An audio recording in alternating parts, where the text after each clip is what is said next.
हो पापा, अपना बेटी के अखिया से दूर मत करी, दूसरा के द्वारे ना भेजी पापा, दूसरा के घर ना भेजी। कौन गलती कोई पापा, कोई कौन कसूर,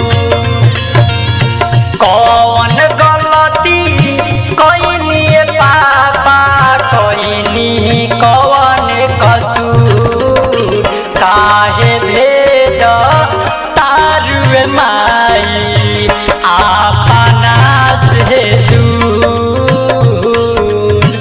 काहे भेज तानिए पापा अपना से दूर। माई पापा जी के समझाओ ना माई, अपना अखिया से दूर काहे भेजत रे माई, तू पापा जी के समझाओ ना माई। चाचा हो चाचा, पापा जी के समझाओ ना चाचा,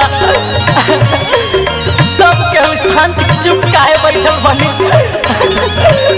अपना भक्ति जी के अपना अखिया से दूर काहे करतनी चाचा, समझाई ना पापा जी के चाचा। RPM रिकॉर्डिंग स्टूडियो सिमरैया चौक। बचपन से रखलू माई सीना से लगाई, आज काहे बेटी तोहर भइली पाराई।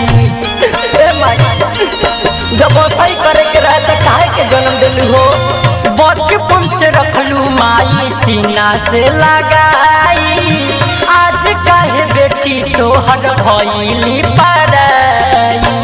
अंगुली पकड़ के चल बोले के तू ही सिखवलू, अंगुली पकड़ के चल घूमे के तू ही सिखवलू, काहे भेज तानिए पापा अपना से दूर, काहे भेज तारुए माई अपना से दूर। हे भाभी तनी भैया के समझावा ना, भैया काहे चुप बैठल बारे भाभी, काहे चुप बैठल बारे, ए भाभी तू कुछ बोलो, काहे तू चुप बैठल बारे भाभी। चाची हो चाची, भैया के समझावा ना चाची, काहे अपना अखिया से दूर भेजो तारी लोगन, भैया के समझावा चाची। ए भाभी तनी भैया के समझावा ना, सब केहू चुप बैठल बालो। भाभी न बोलस भैया बारे चुपाई, डोलिया कहाँ लेके पिया बारे आई।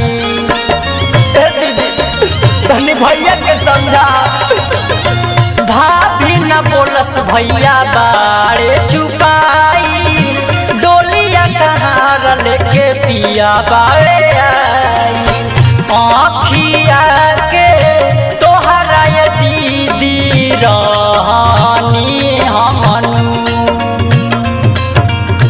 आँखिया के तोहरा ये दीदी रहनी हमनू, काहे भेज तानिए पापा अपना से दूर, काहे भेज तारुए माई अपना से दूर।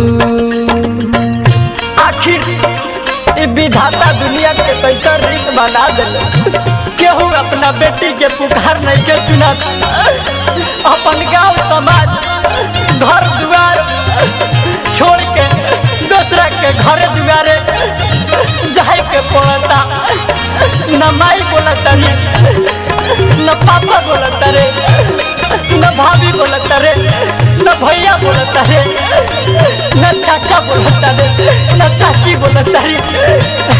आखिर विधाता दुनिया के रीत कैसन बना देले, अपन घर दुआर अपन परिवार गाय के होता विकास कर्जन गावस दुनिया के रीत हो काहे तुरल लाल बेटी से प्रीत हो बेटी से प्रीत हो बेटी से प्रीत हो विकास कर्जन गावस दुनिया के रीत हो काहे तुरल लाल बेटी से प्रीत हो से हम सुनदर डीजे विकास के रोआला से नई के सहू